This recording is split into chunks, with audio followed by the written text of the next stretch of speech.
بدگمانی کرنے والا شخص بعض کا جب اپنے منہ کو کھولتا ہے نا، اپنے ذہن کے مطابق اس کو ڈیل کرتا ہے، اس بندے کی دل آزاری ہو جاتی ہے. وہ کہتا ہے یار میں ایسا نہیں ہوں، تم مجھے ایسا سمجھتے رہے ہو. اب جب آپ نے کچھ جملے اس شخص کے اوپر بولے اور وہ بندہ دل سے اس کو تکلیف ہوئی، اچھا اس کو اتنا نارمل سمجھا جاتا ہے کہ اپنے ماتحت کی تو بار بار دل آزاری کی جاتی ہے نا، اس کو تو وہ گاجر مولی کی طرح ہم لوگ سمجھتے ہیں. لوگ ذلیل و رسوا کرتے ہیں اپنے ماتحتوں کو، چھوٹے بھائی کو نہیں چھوڑتے. دوستوں کی گیدرنگ عام طور پہ یہ دیکھی گئی ہے کہ وہ گیدرنگ کے اندر جب تک ایک دوسرے کو زچ نہ کیا جائے، ٹارچر نہ کیا جائے، اس کو بدنام نہ کیا جائے، اس کو ذلیل و رسوا نہ کیا جائے، دل میں سکون ہی نہیں پیدا ہوتا. اب یہ بندہ اس گناہ کی طرف چلا گیا. آئیے سنیے یہ گناہ کہاں لے کر جا رہا ہے. میرے آقا صلی اللہ علیہ وآلہ وسلم نے فرمایا من آذا مسلما فقد آذانی ومن آذانی فقد آذى اللہ. فرمایا جس شخص نے کسی مسلمان کی بلا اجازت شرعی اذیت اس کو دی، دل آزاری کی، اس نے محمد الرسول اللہ کی دل آزاری کی، اور جس نے میری دل آزاری کی اس نے رب کی. لوگ رسوا کرتے ہیں. یہ چلتا کہاں سے ہے؟ بدگمانی سے. کسی کے بارے میں کوئی کنسپٹ دماغ کے اندر آتا ہے تو پھر بندہ بات کرتا ہے. جب بات کرتا ہے تو یہ نہیں سوچتا کہ میں جو بات کر رہا ہوں اس سے دوسرے کو تکلیف ہو سکتی ہے. بھائی تمہیں کسی نے کچھ کہا اور پوری زندگی تم یاد رکھو تو کیا لوگ دل نہیں رکھتے؟ تم کسی سے بات بھی نہ کرو کہ مجھے فلاں وقت میں اس نے یہ بات کہی تھی، اور تم لوگوں کی عزتیں اچھالتے پھرتے ہو، لوگوں کی عزتوں کو تار تار کرتے ہو. اور حقیقت ہے کہ آج اس بدگمانی نے ہمارے معاشرے کو تباہی کے دہانے پر لا کر کھڑا کر دیا ہے. میاں بیوی کا سب سے بڑا کلیش بدگمانی کی وجہ سے ہو رہا ہے. طلاق کی ریشو اگر ہم آپ کو بتائیں، جو ہم روزانہ کے ہمارے پاس وائس میں، اب یہاں پر تو وائس آتی ہے، وہاں پر تو لوگ خود آتے تھے، آ کر جب بتاتے تھے، دونوں کی بات سنتے تھے تو نتیجہ بدگمانی نکلتا تھا. بھائی وہ موبائل پہ لگا رہتا ہے تو یقیناً کسی لڑکی کا چکر ہوگا. اچھا اس نے پاسورڈ لگایا ہے، اس کا بھی کسی سے چکر ہوگا. شوہر جو ہے بیوی پر بدگمانی، بیوی شوہر پر بدگمانی، اور یہ دونوں ایک دوسرے کے ماں باپ پر بدگمانی. وہ کہتا ہے اس کی ماں نے اس کو خراب کیا ہے. بھائی تمہارے پاس کون سا تھرمامیٹر ہے؟ کون سا تم نے آلہ رکھا ہوا ہے کہ اس کی ماں اسے خراب کر رہی ہے؟ اچھا اس کی فلاں جو بہن ہے اس نے میرا گھر اجاڑ دیا ہے. ہم صرف اس چکر میں پڑے رہتے ہیں اور اپنا گھر تباہ کر لیتے ہیں. اور جب طلاق دے دیتے نا ایسے باشعور افراد، یقین کرے کہ قد اتنے اتنے 6-6 فٹ کے اور آنسوؤں سے تر ہوتے ہیں، یہ روتے ہوئے دیکھے ہیں، بلکتے ہیں یہ پھر. اور وہ عورت جو اس کو برداشت نہیں کرتی تھی کہ اس کا فون نمبر اور اس کا فون بزی ہوتا ہے، یا جناب اس کا فلاں کے اوپر شک ہے، وہ طلاق لے کر بیٹھ جاتی ہے. اور پھر ہم اس سے پوچھتے ہیں کہ اب بتاؤ، اب طلاق لے لیے، اب اس کے فون کی رکھوالی کون کرے گا؟ اب تمہارے پاس کون سی ایکسس ہے کہ تم اس کے اوپر کنٹرول کر لو؟ یوں گھر تباہ ہو جاتے ہیں، اور تباہ ہو رہے ہیں، کثرت سے ہو رہے ہیں، صرف بدگمانی کی بنیاد پر. آپ کے پاس ایویڈنس نہیں ہے، آپ سوچ رہے ہیں صرف، اور سوچ کی بنیاد پر کسی کے اوپر اپنا ذہن کسی کے اوپر آپ ڈھونس رہے ہیں. اس وجہ سے آپ کا معاشرہ تباہ ہوتا جا رہا ہے. لیکن ہماری اس طرف توجہ نہیں ہے. اتنی بدگمانی، آپ ایک دوسرے کے بارے میں ایسے سوچتے ہیں، بھائی یہ مسلمان بھائی ہے تیرا بھائی. اتنا زہر کیسے بھر گیا کہ ہم جس کے بارے میں سوچیں اس کے بارے میں اس کی دھجیاں اڑا کے رکھ دیں. کبھی اچھا بھی سوچ کے دیکھ لیں، کبھی حسن ظن بھی قائم کر کے دیکھ لیں، اپنے بھائی سے حسن ظن رکھیں. ظن المؤمنین خیرا، فرمایا مسلمان سے اچھا گمان رکھو. اگر تم دیکھ بھی لو تو اپنی آنکھوں کو یوں ہی سمجھو کہ میں نے نہیں دیکھا، آنکھیں پھیر لو. یہ اس کا فعل ہے. آپ اس کے بارے میں کیوں رائے قائم کرتے ہو؟ لوگوں کو بتاتے ہو، اس کو بتاؤ گے، اس کو بتاؤ گے، اس کو بتاؤ گے، فلانا ایسا ہے، فلانا ایسا ہے.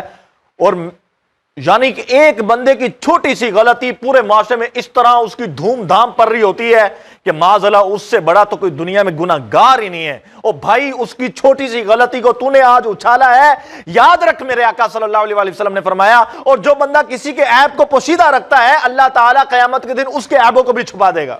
آج تو چھپا نا، آج تیرے پاس اختیار ہے، اللہ بھی تیرے عیب چھپا دے گا. آج تو نکال کے عیب کسی کا سمجھتا ہے کہ جناب اس کو میں ذلیل کر دوں گا، رسوا کر دوں گا، تو یاد رکھنا کہ جو شخص کسی کو ذلیل و رسوا کرنا چاہتا ہے اس بندے کا انجام بہت برا ہوتا ہے، بہت برا ہوتا ہے۔ ایک شخص تھا ولیوں کا بڑا ہی منکر تھا، وہ کہتا تھا یہ کچھ بھی نہیں ہے۔ حضرت بشر حافی رحمۃ اللہ تعالی علیہ کو کون نہیں جانتا، سب نے نام سنا ہوگا، بہت معروف ولی گزرے ہیں۔ آپ نے جمعہ کی نماز پڑھی اور نماز پڑھتے ساتھ نکل گئے مسجد سے۔ اب اس بندے نے کہا اچھا یہ بڑا صوفی بنا پھرتا ہے بندہ، تو دیکھتا ہوں نا یہ کدھر جا رہا ہے۔ اب پیچھے چلا گیا، آپ گئے، آپ نان بھائی کی دکان پر آپ نے 2 روٹیاں تازی لیں، تو دل میں سوچا اچھا تازی روٹیاں لے رہے ہیں، لگتا ہے کہ مزے کرنے والے ہیں۔ آگے گئے تو آپ نے 1 درہم کے کباب لے لیے، دو کباب لیے، تو پھر دل میں خیال آیا تو لگتا ہے پلان کوئی بڑا ہی ہے، کوئی لذیذ کھانے کا ہے۔ اب آگے گئے تو آپ نے فلودہ لیا، پھر دل میں اس نے یہی بدگمانی کی، اس نے کہا اچھا کوئی دعوت شاوت کرنے لگے، اور یہ دیکھو نماز چھوڑ کے مسجد چھوڑ کے تو یہ دیکھو یہ اپنے لذتیں لینے کے لیے یہ ولی ہے۔ آپ وہاں سے نکلے اور جنگل کی طرف ہو گئے، وہ بھی پیچھے پیچھے۔ اب یہ پیچھے تو آ رہا تھا لیکن اللہ کے ولی کے پیچھے رہا تھا، پیچھے پیچھے ہو لیا، اور پھر سوچا کہ لگتا ہے کسی سایہ دار درخت کے نیچے بیٹھیں گے اور پانی کی تلاش ہوگی، وہاں سے پانی چانی لیں گے اور بیٹھ کے خوب مزہ کریں گے، آج تو میں اوپر سے پکڑوں گا اور پھر پوچھوں گا جناب بڑے صوفی بنتے ہیں آپ۔ اب پیچھے پیچھے چلا، اور پھر جاتے جاتے ایک مسجد آئی، اور حضرت بشر حافی اس مسجد کے اندر چلے گئے، اور وہاں پر ایک معذور غریب معذور نادار شخص تھا، بیمار تھا۔ اس شخص کے پاس گئے اور اس کو بیٹھا کر کھانا کھلانا شروع کر دیا۔ اب اس کو بڑی پشیمانی ہوئی، اس نے کہا یار میں کیا سوچ رہا تھا تو آگے سے کیا نکلا۔ اچھا ابھی یہ سوچ ہی رہا تھا اور ظاہر سامنا تو کر نہیں سکتا تھا، اس نے سوچا چلو ٹھیک ہے میں ذرا یہ نکلتے ہیں تو پوچھتا ہوں اس سے۔ ابھی چند ہی لمحوں کے اندر عصر کے وقت میں ہم وہاں پہ پہنچ گئے، اب کتنا کو سفر کیا ہوگا۔ اب اس بندے سے پوچھا کہ یہ کون ہے، کہنے لگے یہ بشر حافی وہ ولی ہیں جو ہر جمعے میں میرے پاس آتے ہیں اور مجھے کھانا دے کر جاتے ہیں اور میری یوں حفاظت کرتے ہیں۔ کہنے لگا اچھا تو میں پھر اب واپس چلتا ہوں، میں نے تو بہت غلط کام کیا، میں نے تو کچھ اور سوچا تھا، تو یہاں سے کتنی مسافت ہے میرے شہر کی؟ کہنے لگا 120 کلومیٹر۔ کہنے لگا میرے پاس تو سواری بھی نہیں اور میں چل بھی نہیں سکتا۔ کہا پھر اگلے جمعے آئیں گے تو پھر ساتھ ہی چلے جانا۔ حضرت بشر حافی اگلے جمعے پھر آئے اور اس بندے نے بیٹھ کر توبہ کی، اس نے کہا حضرت میں آپ کا منکر تھا، مجھے نہیں پتا تھا، اب مجھے بھی ساتھ لے لیں۔ آپ نے فرمایا اچھا آئندہ نہ کرنا، میرے پیچھے پیچھے چلتے آؤ۔ کچھ ہی دیر چلے تو پھر شہر میں پہنچ گئے۔ بدگمانی انسان کو کہاں سے کہاں تک لے جاتی ہے، ولیوں سے بدگمانی، نیکوں سے بدگمانی، گھر والوں سے بدگمانی، کاروبار میں بدگمانی، فون نہیں اٹھایا تو بدگمانی، اچھا کسی نے قرضہ دینا ہونا تو فون نہ اٹھائے تو فوراً بدگمانی کر لیتے ہیں، کہتا ہے یہ بندہ 2 نمبر ہے، یہ بندہ ہی 2 نمبر ہے، یہ فون نہیں چکتا۔ اچھا کسی نے آنا تھا لیٹ ہو گیا، بدگمانی شروع کر دیں گے، میں نے پہلے بتایا انہیں نہیں آنا۔ دوستوں میں، کاروبار میں، تجارت میں بھائی ایسا نہ کریں، یہ زندگی کو آپ نے خود اپنے آپ کو تکلیف میں ڈالا ہوا ہے، ہم خود اپنے آپ کو ایک اندھیرے میں لا رہے ہیں، اس کا کوئی قصوروار نہیں ہے، ہمارے دل کا مسئلہ ہے۔ اپنے دل کو صاف کریں، اپنے دل کو پاکیزہ کریں، اچھے دل میں اچھا گمان پیدا ہوتا ہے۔ آپ ہمیشہ اچھے بننے کی خود کوشش کریں، سب سے بہترین فارمولا یہ ہے کہ ہم اپنے آپ کو پالش کریں، اپنے آپ کو اچھا کریں۔ جب ہم خود نیک ہوں گے نا، اچھے ہوں گے، تو ہم کسی کے بارے میں برا سوچتے ہوئے ڈریں گے نہ یار، ہو سکتا ہے وہ بھی اچھا ہو۔ اچھا دل ہمیشہ اچھی بات سوچتا ہے، تو خود نیک ہو جائیں گے تو انشاءاللہ سارے لوگ نیک لگنا شروع ہو جائیں۔ کس کو پتا کہ کون اللہ کے کتنا قریب ہے؟ بھائی یہ دستار، یہ جبہ، یہ کبا، کہیں اس کے پیچھے نہ رہ جانا، کہیں دھوکے میں نہ رہ جائیں ہم۔ ضروری نہیں کہ ہم نے یہ لباس پہن لیا تو ہم بڑے اچھے ہیں، ہم سے بڑے اچھے ہیں، اور ہو سکتا ہے بلکہ یقینی بات ہے کبھی تنہائی میں بیٹھ کے ہم سوچیں نا کہ ہم نے کون کون سے گناہ کیے ہیں، تو ہم خیال کریں گے کہ روئے زمین میں مجھ سے بڑا کوئی گناہ گار نہیں ہے، یار مجھ سے بڑا کوئی گناہ گار نہیں ہے۔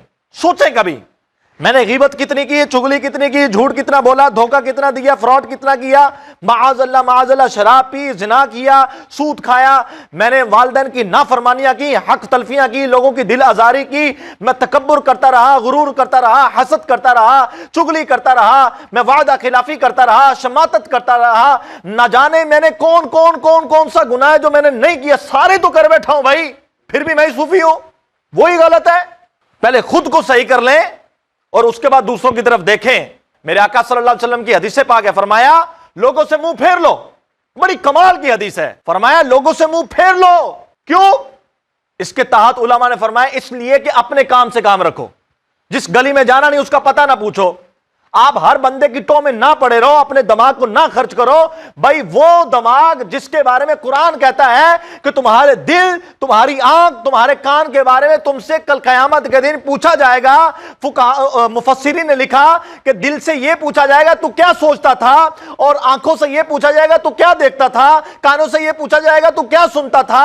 تو ان کو جب جواب دینا پڑے گا تو زندگی کا بیشتر حصہ اس میں گزرا تھا کہ میں نے سنا تو کسی غیبت سنی اور میں نے بدگمانی کر لی, میں نے کسی سے چگلی سنی, میں نے بدگمانی کر لی, دل میں بدگمانی کو پیدا کیا, اس کو نافذ کر لیا. یہ تو بس یہی داستان سناتے چلے جائیں گے تو نامہ اعمال میں اور کیا رکھا ہوا ہے, اور کیا پڑھیں گے ہم. اس لیے خود اپنے آپ کو اذیت نہ دیں, یہ ہمارے اختیار میں ہے, یہ ہم کر سکتے ہیں. اس کے لیے آپ کو کوئی کورس نہیں کرنا, اس کے لیے آپ کو کوئی بہت زیادہ نالج نہیں چاہیے. جتنی ہم نے گفتگو آج کی ہے اس کو اگر ہم ایکنالج کر لیں اور ہم اچھا گمان رکھنا شروع کر لیں اپنے اس کمیونٹی کے اندر, میں آپ کو گارنٹی سے کہتا ہوں آپ سارے خوشحال ہو جائیں گے, آپ کے چہرے مسکراتے ہوں گے. ہر بندہ دوسرے سے ڈر رہا ہے, بس ہم اسی کشمکش میں یہاں زندگی گزار کے چلے جاتے ہیں اور ہماری زندگی کا کوئی مقصد نہیں ہوتا, اور ہم صرف چند پیسے کمائے اور بوڑھے ہوئے دنیا سے رخصت ہو گئے, خلاص, بس یہ زندگی, اس کا کوئی فائدہ نہیں. اچھا گمان کریں, اچھا سوچیں, ایک دوسرے کے بارے میں احترام پیدا کریں, محبت پیدا کریں. آپ پھر دیکھیں دل میں کتنا سکون ہے, زندگی میں کتنا سکون ہے. دل کو سکون میں رکھیں, آپ سکون میں رہیں گے. اپنے بیوی بچوں کو سکون میں رکھیں, آپ سکون میں رہیں گے. جل جل کے دل کو کالا کر لیا ہم نے, اور بھائی اس دل کی جان چھوڑ دو.